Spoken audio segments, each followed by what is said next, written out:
Hello and good afternoon to all the students present for this session on HRD, Human Resource Development MMPA 002. So we are going to start with the third block of the course with the Unit A.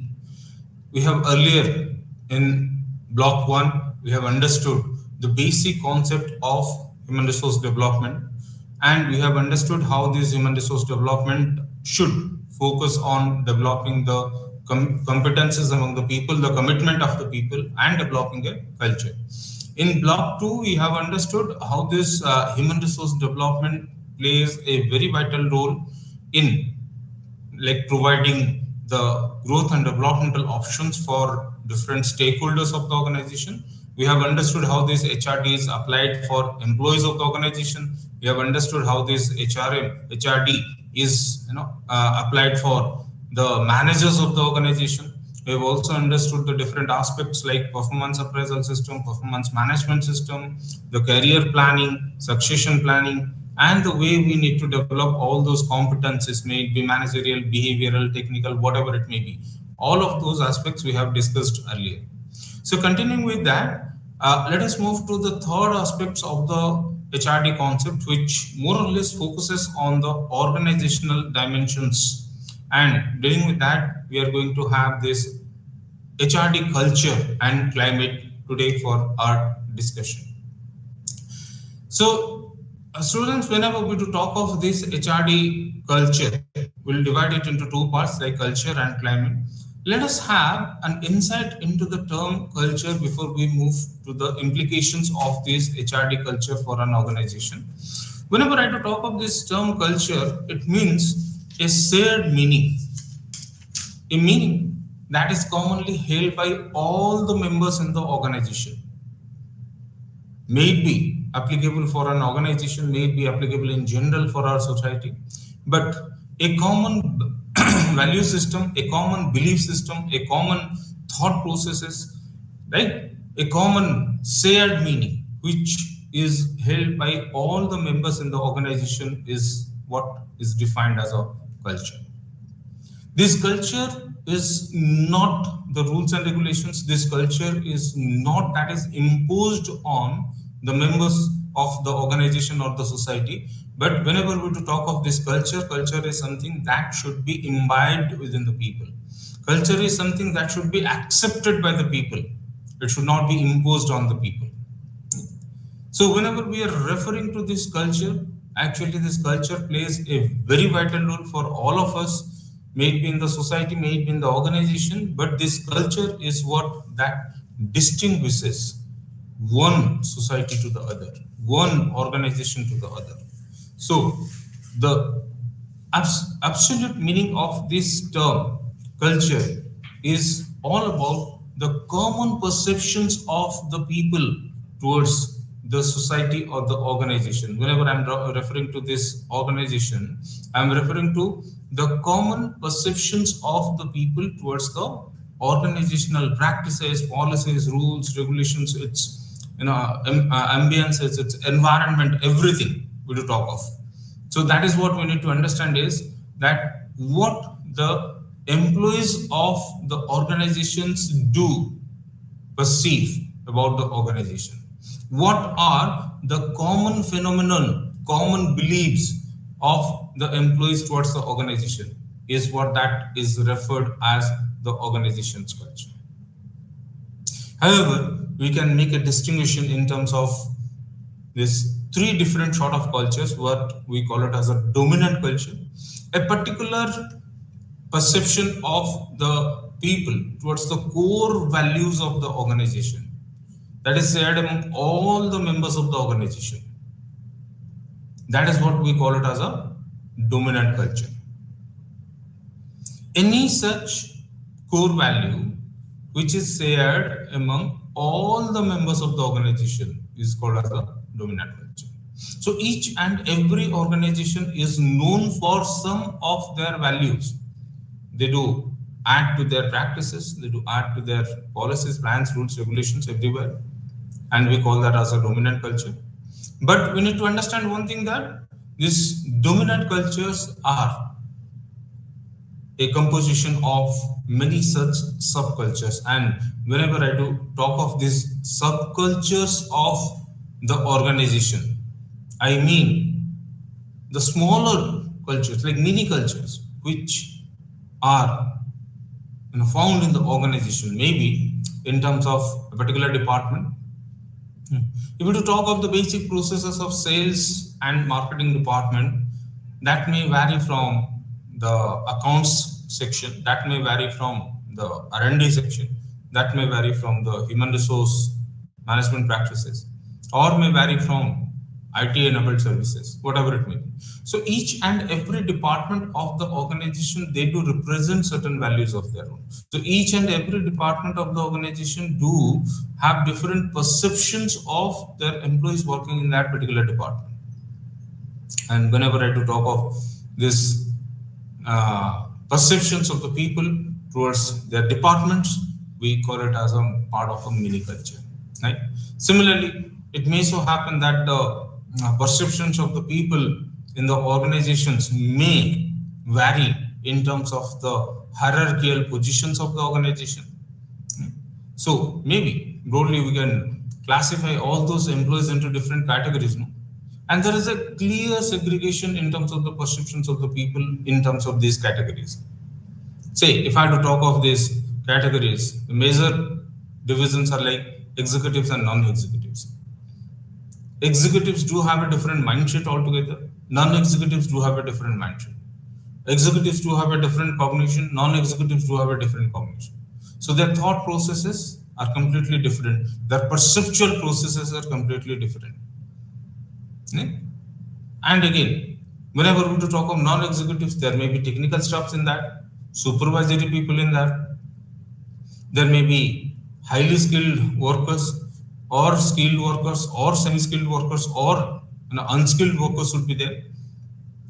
And whenever I do talk of these segregations, right, each and every set of human resources, cohort of human resources within that particular organization, they do carry certain ideologies of their own, and they do have certain thought processes of their own, by which their perceptual processes towards the particular department or particular organization may vary. So the organization's culture can be differentiated in terms of the different designations or the positions held by the members. Similarly, people belonging to different geographical areas where we have understood that diversity, right? We discussed this diversity in detail in some of our previous classes, right? And what we need to understand that when people do belong to different geographical areas, they do carry different sort of clothing habits, fooding habits, dressing habits, right?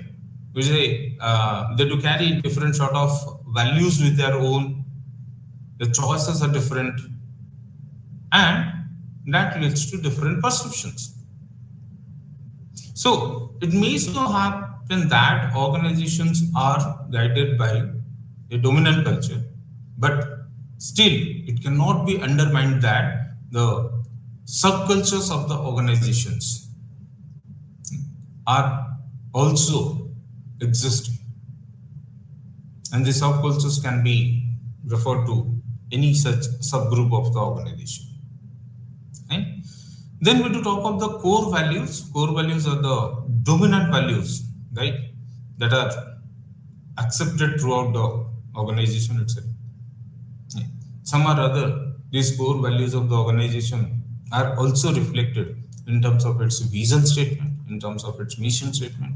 Organizations sometimes do define their core values in a separate way altogether.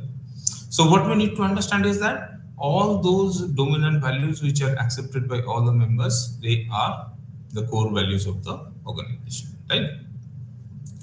But whenever we do talk of this culture, we say that this culture is a necessary evil. Now, culture is very important because we understand without the culture, the organizations may not sustain on a long term. Sustainability will be a question mark. But having a strong culture also may be a boomerang in terms of certain aspects. So let us talk of like the basic aspects of this organization's culture in a positive way, and what are the negative implications of this organization's culture. Like we are talking of this organization's culture, they actually distinguishes among the organizations, create a differentiation among the organization, right? So these cultures create boundaries. Different cultures of different organizations, they do create their own boundaries within which the organizational members do act upon. They do define their own filter. Organizational culture is what? That define the role of the people in the organization. So each and every member of the organization, they are aware of the expectations that the organizations do have from the employees, right? Like what is being expected out of me in terms of my duties and responsibilities, in terms of my contribution to the department, in terms of my contribution to the organization at large. Right? So I need to understand my own role in the organization, and the culture helps in identifying that and to understand. Second, culture provides a sense of identity among the members. Sense of identity. Like most of the time, like we say, most of the time when we are driven by a dominant culture itself, we are driven by a dominant culture that satisfies our esteem needs of belonging or getting ourselves involved in that particular process, right? So when you say I'm a Rotarian, when you say I'm a Lions Club member, what actually you reflect over here? These are the organizations who are known for their contribution towards the societal development, right? So somehow or rather the culture of the organization focuses on the concept of societal development.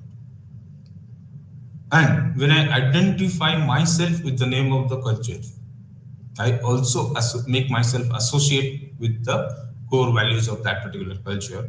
That gives me the identity of my own in our society. Now you proudly say that, no, I'm a Rotarian. But do you say that? Okay? Culture of the organizations, culture of the society, they foster the level of commitment within the employees of the organization. Commitment level. Why I'm telling this to you? Because once you get yourself associated with the culture, you'll develop a level of loyalty towards that particular culture.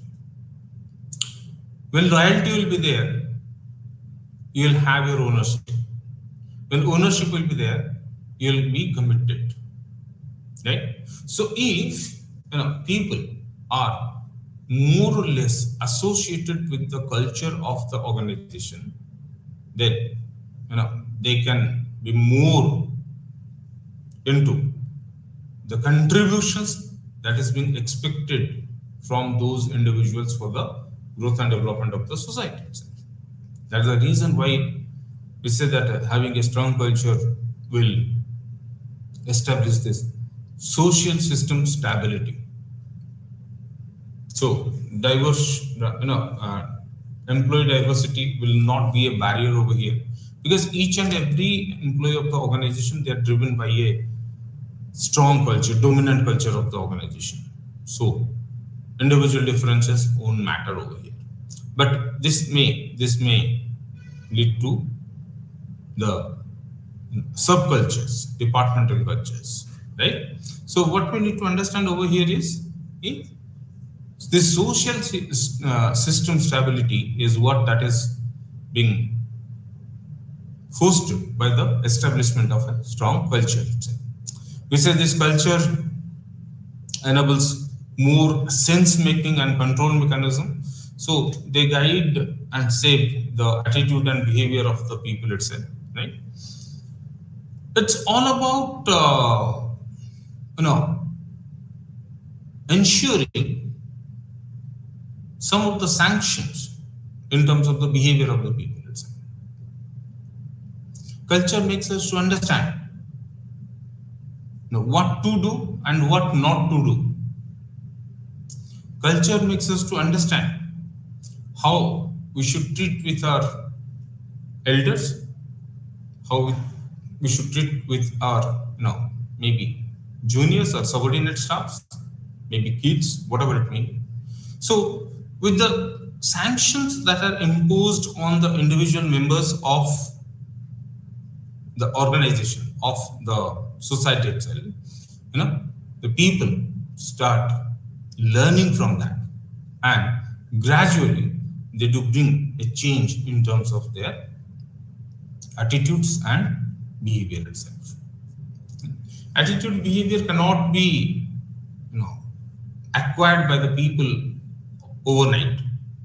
So it takes time, and if you do have a wrong attitude or you do have some negative aspects of your behavioral traits, it is very difficult for that particular employee to cope with the right attitude or right behavior. Reason being, whatever the behavioral dimensions you have undergone, that has to be first nullified. Then the new dimensions, new behavioral aspects will be there, right? And we do talk of this culture which enhances organizational commitment, consistencies in terms of the employee behavior. We have understood that. And culture reduces ambiguity, because culture is what that promotes a common perception of the members towards the organizational policies, plans, rules, regulations, etc. So that is the reason why ambiguity can be minimized to a large extent. Actually, yes,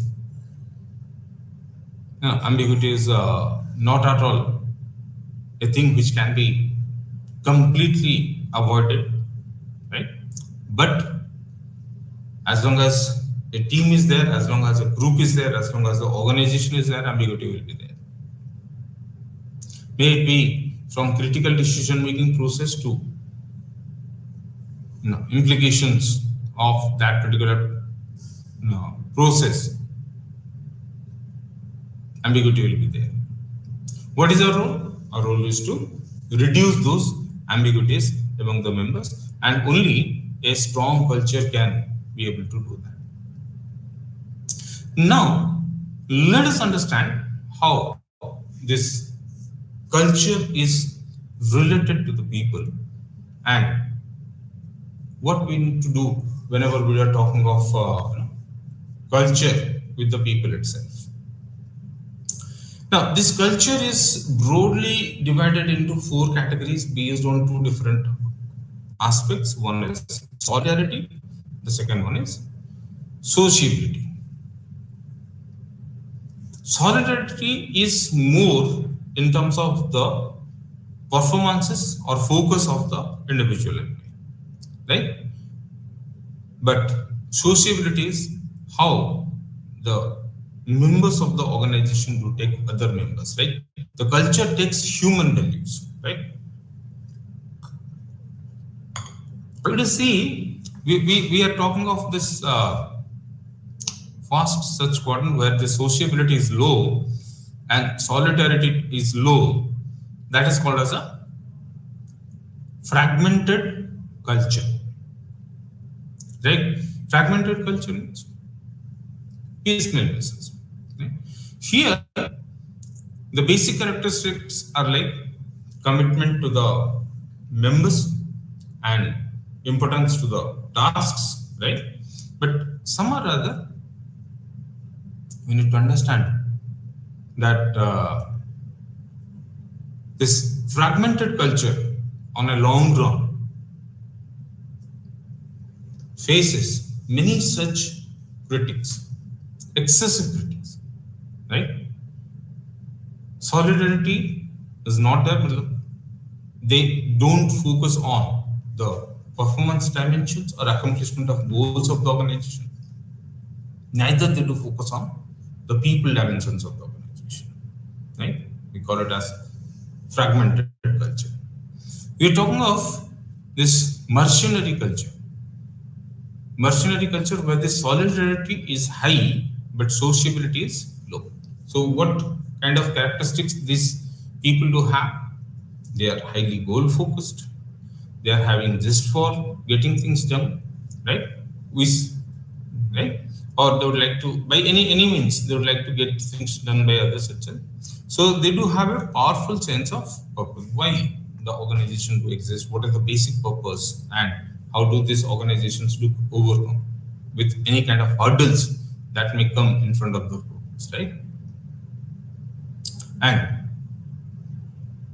because of this goal focused approach, accomplishing certain things at their own end, right? Sometimes they do come out with inhuman treatment for the poor performance. Inhuman treatment for the poor performance, right? We are talking of solidarity to be high, but solidarity to be low, but sociability is high. This particular quadrant. We call it as a networked culture. As we understand that sociability level is very high, so members, all the members do treat themselves as their family and friends. Right? Members are always ready to help others, give assistance to others, so that all the members can grow. Right? Members share information, right? But the problem is that sometimes this networked culture, as it doesn't focus on high solidarity, are treated as poor performance, evaluated as poor performance. They don't perform up to the standards. More or less, they have their own societal systems. Finally, we will talk of this communal culture. Communal culture is where you'll find out this sociability to be very high and the solidarity to be very high. So these are the category of people who belong to this communal culture. They value friendships, they value performances, they do have a clear vision, and they are the committed people. Right? So communal culture is what that makes the organization to promote its employees for the goal accomplishment. Now, why do we talk of this?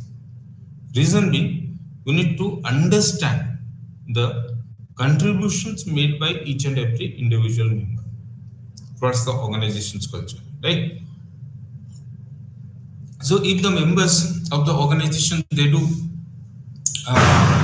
have a commitment label towards the organization, they are more they exhibit more competencies, then organization can achieve its own goals. But we need to understand the different aspects of the individuals in terms of making their contribution towards the organization, right? So that's the reason why understanding the culture of the organization is another one important aspect, another one important dimension. And right?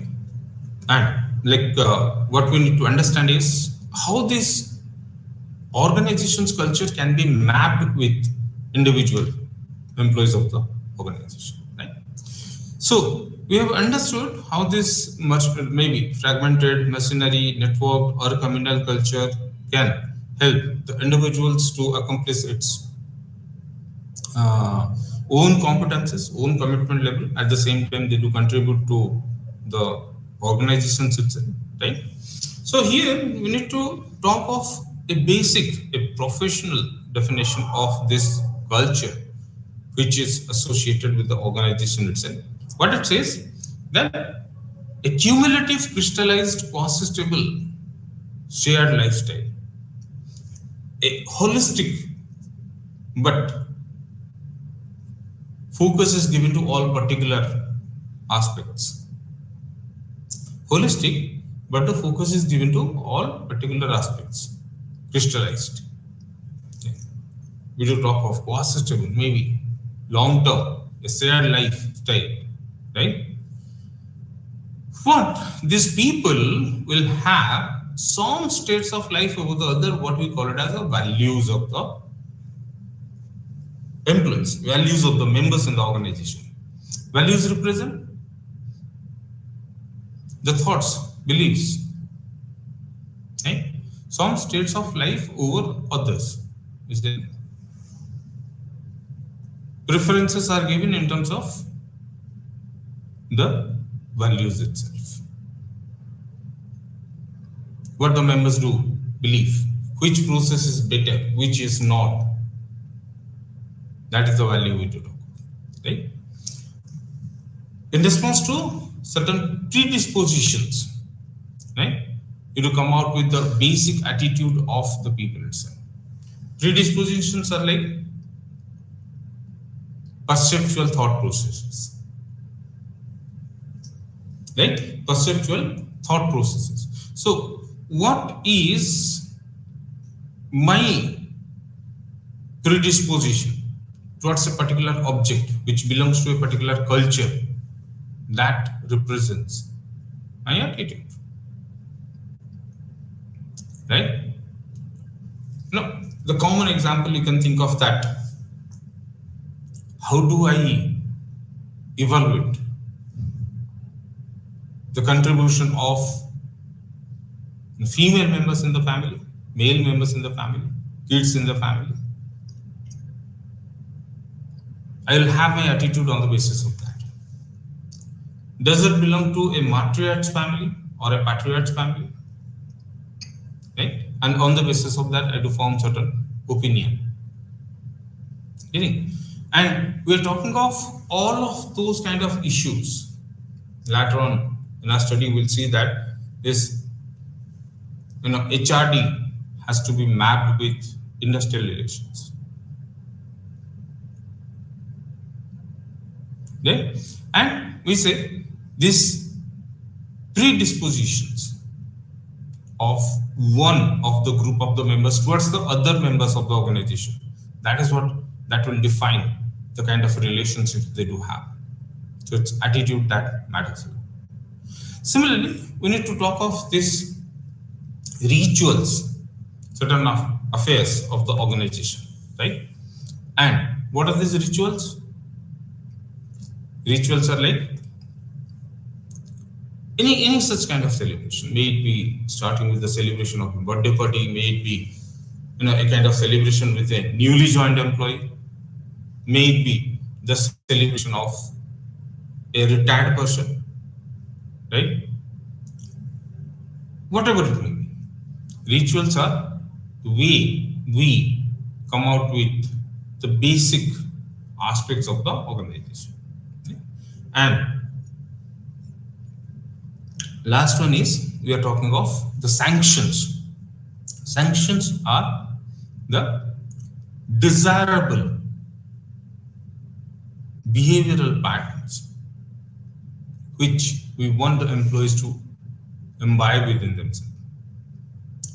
Whereas undesirable elements or undesirable sanctions, behavior of the people should be avoided, should be prevented itself, right? So whenever we talk of this culture, a stronger version of organization's culture, right? We say that it consists of certain values. Values are our own thought beliefs, right? It is concerned with some sort of predispositions towards the organizational practices, maybe our perceptual processes, attitude we can think of, consisting of some sort of rituals and some sanctions itself. So based on that itself, whenever we talk of this organization's culture, we have also discussed it earlier, like how this organization culture is defined in terms of these 8 dimensions, right? We say octopus culture, we are talking about openness, confrontation, trust, authenticity, proactivity, collaboration, and experimentation. Now, what this openness is all about?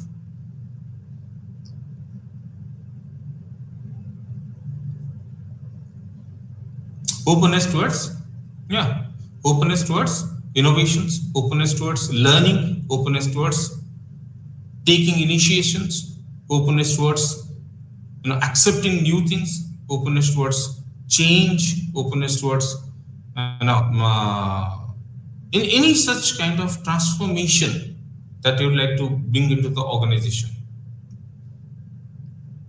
whether the employees are ready for that. Most of the time, we do see that even if we carry out these processes for the betterment of the organization at large, but still employees of the organization do resist. Reason is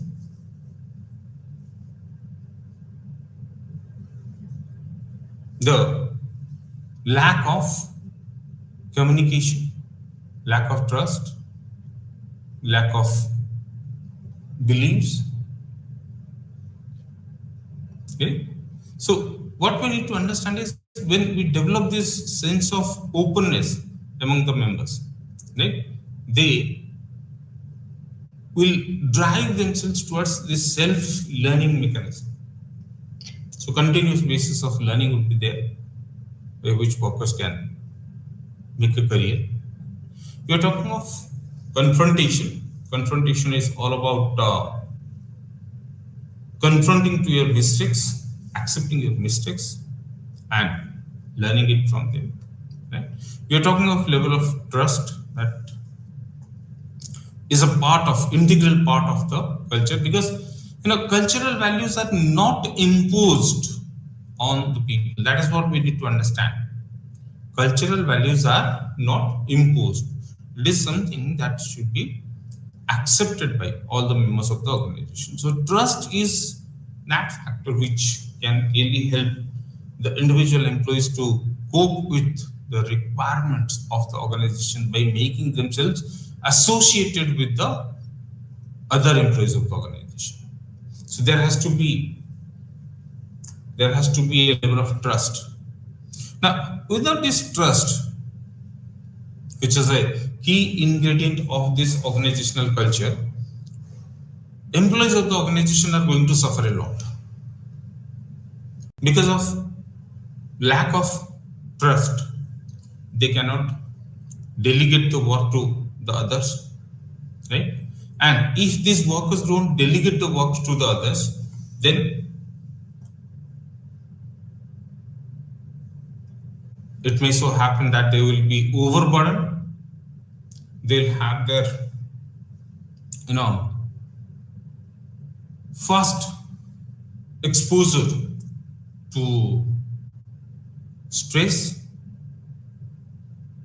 And whenever I do talk of this lack of trust, I cannot delegate. I'm in stress, right? What I need to do?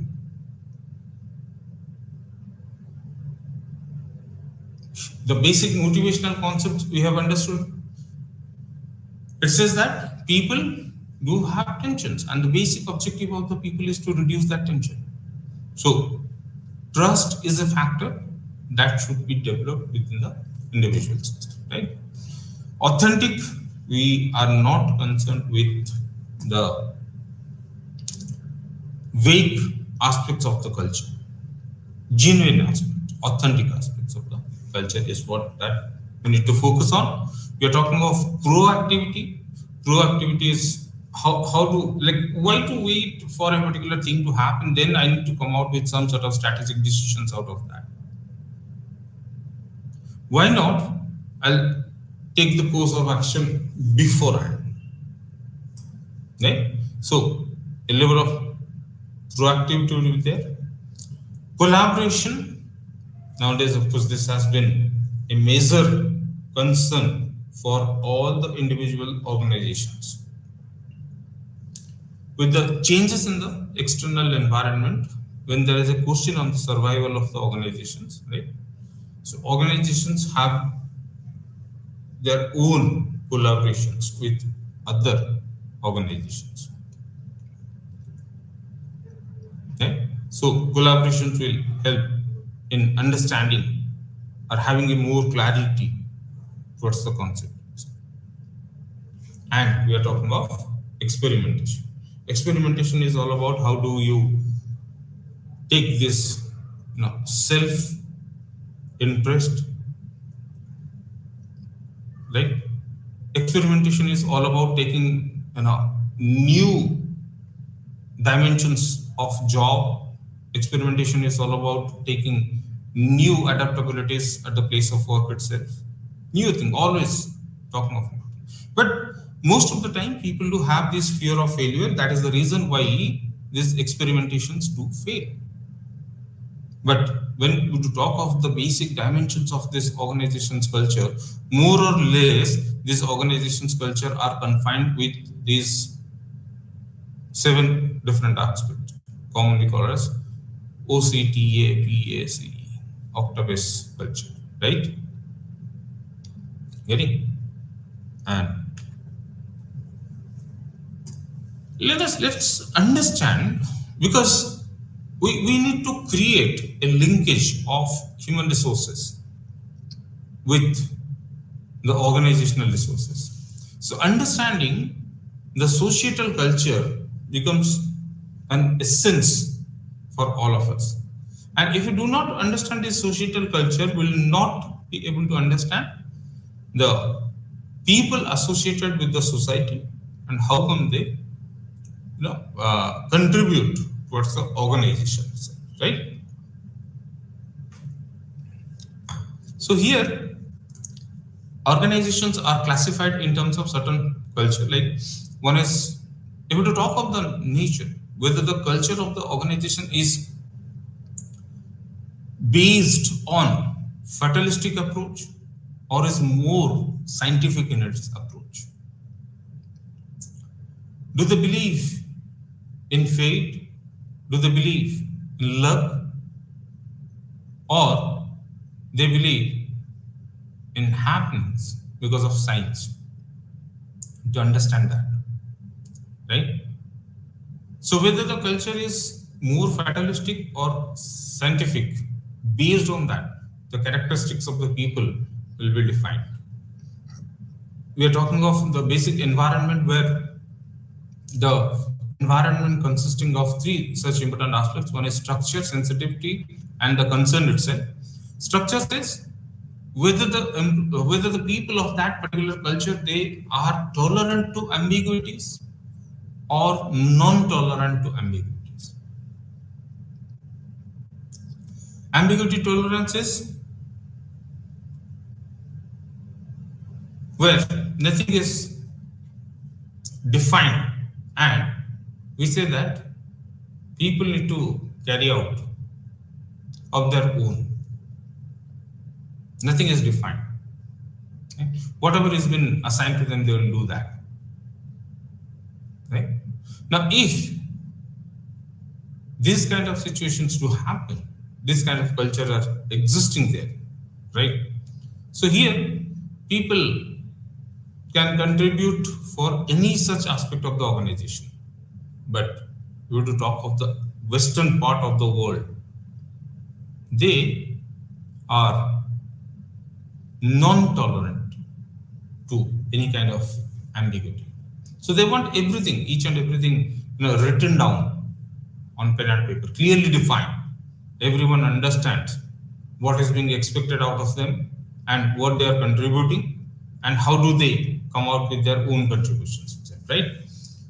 In terms of sensitivity, whether it is highly contextual or low contextual, based on concept, based on the context itself, right?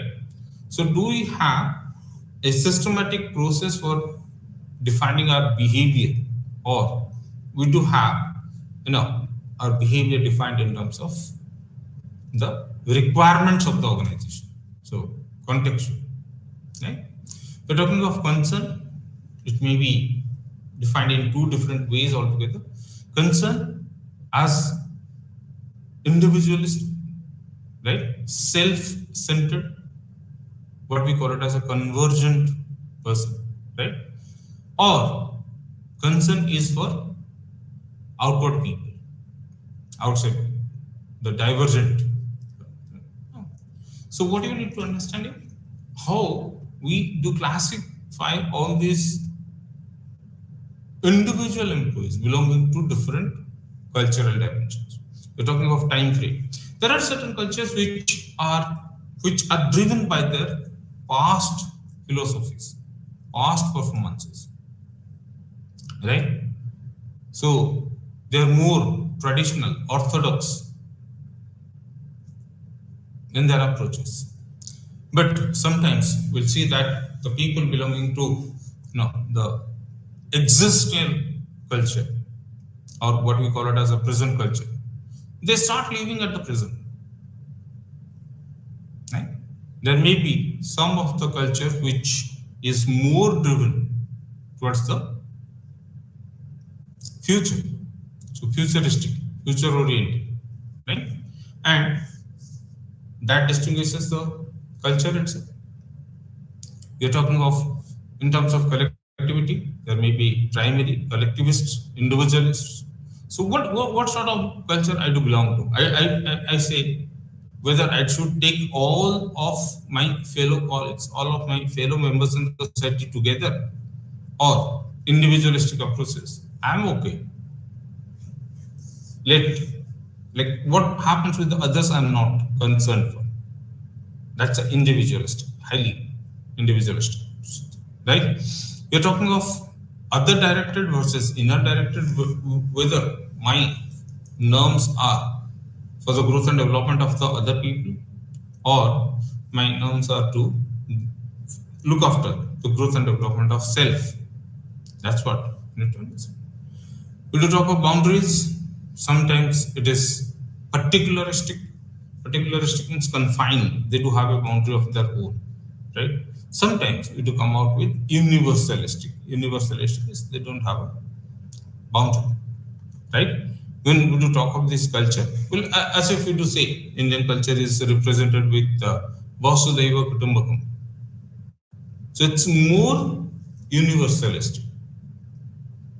Right? Linkages, some cultures you'll find out are role bound, some cultures are identity bound. Role bound is when I do satisfy the expectations of all other people associated with me, right? Maybe when I'm talking of these expectations in terms of the organization, in terms of the department, in terms of the supervisors, in terms of the reporting officers, whatever it may be, right? So we are talking of satisfying the expectations of all other people associated with me. We are talking of role bound. Identity bound is having a particular position in the organization or having a particular designation in the organization. I will, uh, try to accomplish all those things by myself. So that is identity bound, right? And we are talking of in terms of gender itself. There are androgynous and sexist cultures. Androgynous is like as Indian culture represented by Ardha Narishwar, half Ishwar, half Parvati, Ardha and Narishwar, right? So that is androgynous. And sexist is either the culture is purely dominated by female members or it is purely dominated by male members, right? The two extreme ends of the world, right? When I talk of the eastern part of the world, there the culture is more dominant by male members. But if I do talk of western part of the world, maybe, right, it is more contributing towards the goals of the organization, right? and is dominated by female. That's what we need to understand, right? Tolerance, power tolerance is there, power distance tolerance. Whether, like, to what extent the uh, power is distributed in the society, whether it is accumulated with a few ones and the rest are the working class only, right? So whether the people, whether there is a huge gap in terms of the execution of that particular power, right? So if I talk of the people having this power distance tolerance itself, right? They can achieve, they can accept anything. But people with non-tolerance power distance, they would like to bring equity in the society. Right? Types expressive, conservative, assertive, expanding, all of those things will be there. Now, if I to talk of the basic aspects of this culture, now let us talk of this Indian culture, how Indian culture is characterized. Right? We say we are fatalistic, context sensitive, ambiguity tolerant people. Right? We're talking of convergent, right? So convergent isn't self-centered, but indifferent to outside human ecological environment itself, right? Future-oriented, collectivists, other-directed, embedded, role-bound, androgynous, or distance tolerant. Now, if I do understand the basic characteristics of Indian culture, right? I'm not telling that these are basic characteristics, right? I'm not telling that all the people, right, working in the organization, belonging to Indian society, will exhibit all of these characteristics. May not so happen, right? But most of this, yes, or some of these will happen, right? So what we need to understand is the process by which we can actually correlate this culture with the requirement of the industry in terms of culture and the requirement of the industry in terms of its HRD practices, so that people can be mapped with the organizational practices. People can be mapped with the organizational processes of achieving its goals, objectives, etc., etc. Right? So that is why we need to understand the basic dimensions of this HRD culture. Now, let us move to the other dimension of that. Of course, we have discussed this climate in your second unit, right? And what we need to understand is this climate is all about the psychological, meaningful, molar descriptions that people can agree characterizes systems, practice, and procedure. What does this mean? We say culture is all about the perceptions of the people, consisting of its values, attitudes, then rituals and sanctions. Right? Here, climate says what? The general employees of the organization perceive towards the organization. Okay? It's all about their thought processes, no? And common thought processes.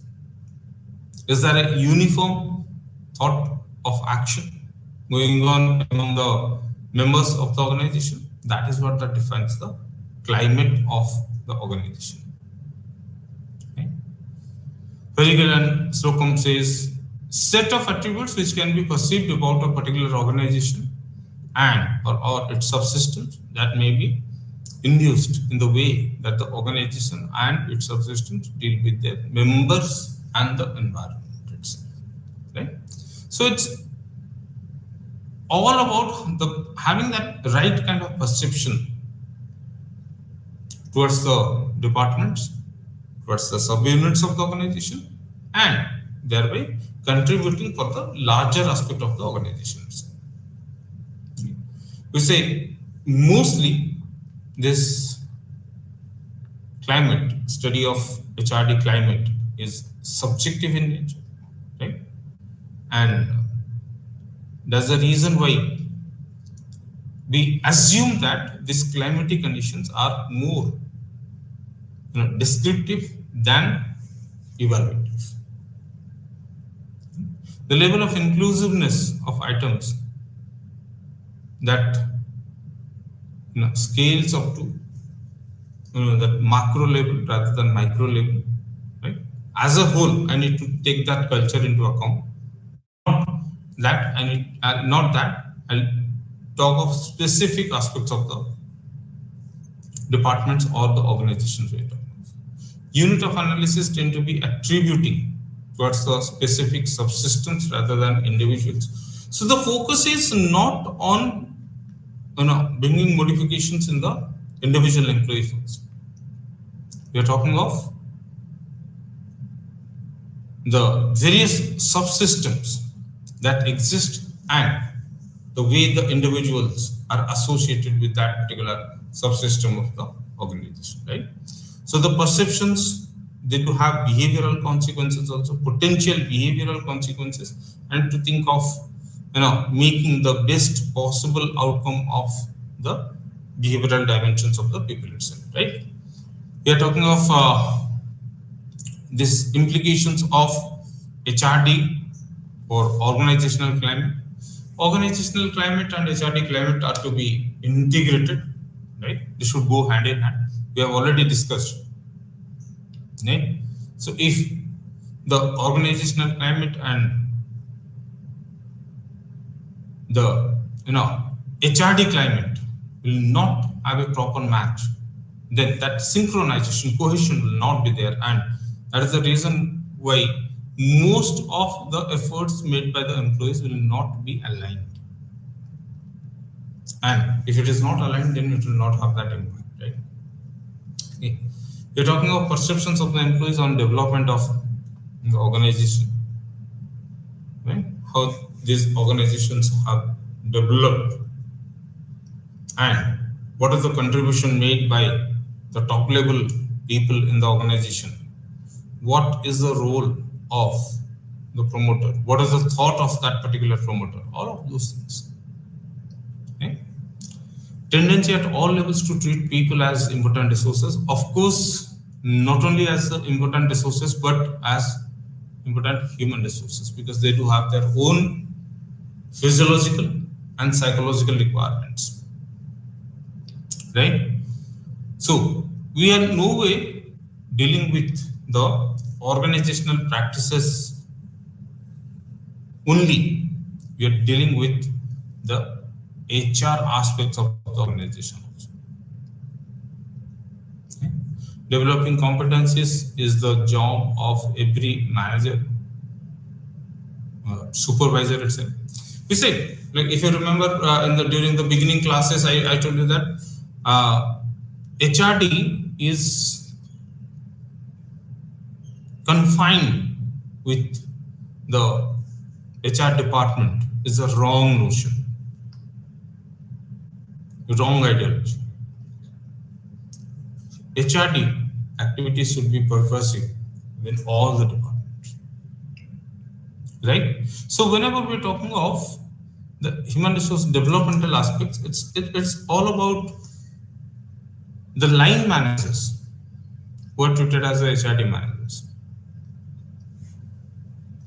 right? So what I should do to develop those supervisors, line managers, so that they can have effective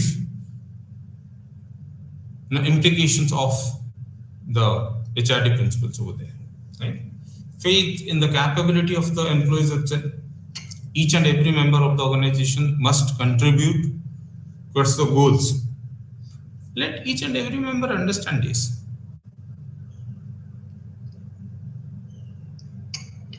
right?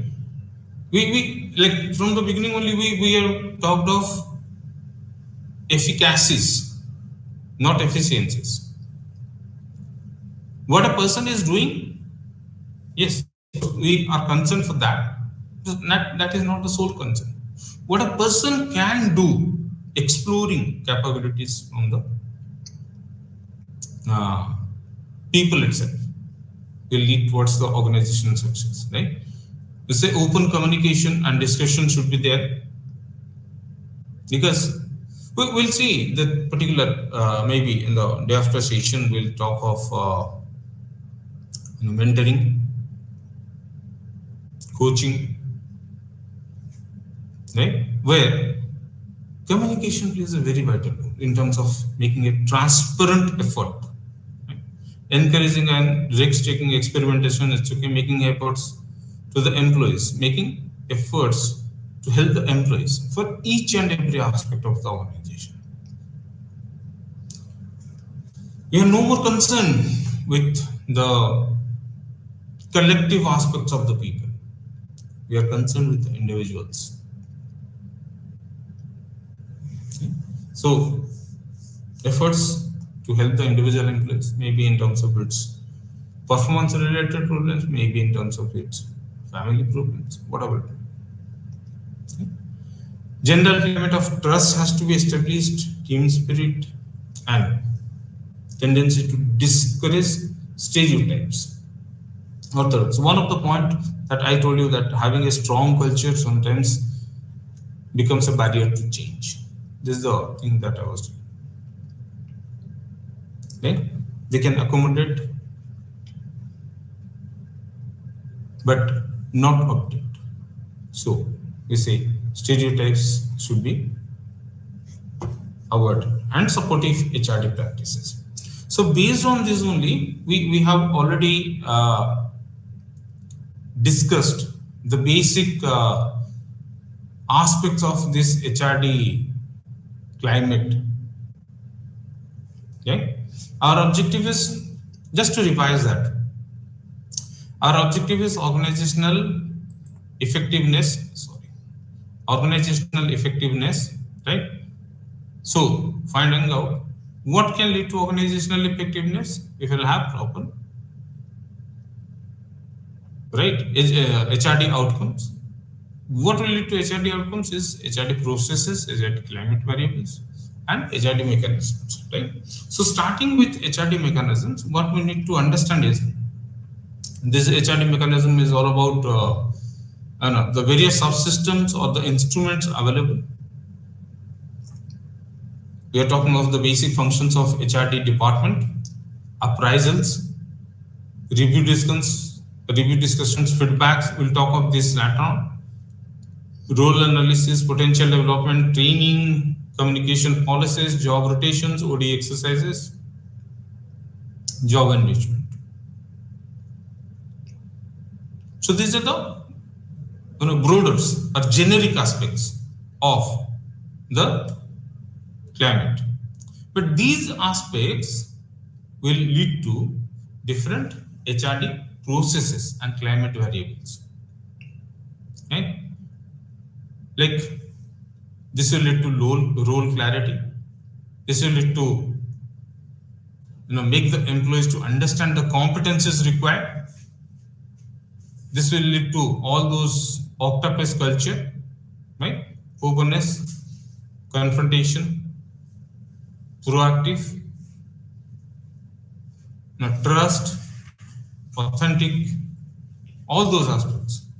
Beyond that, this HRD processes will also lead to risk taking, value generation, fair rewards, unbiased data for the employees.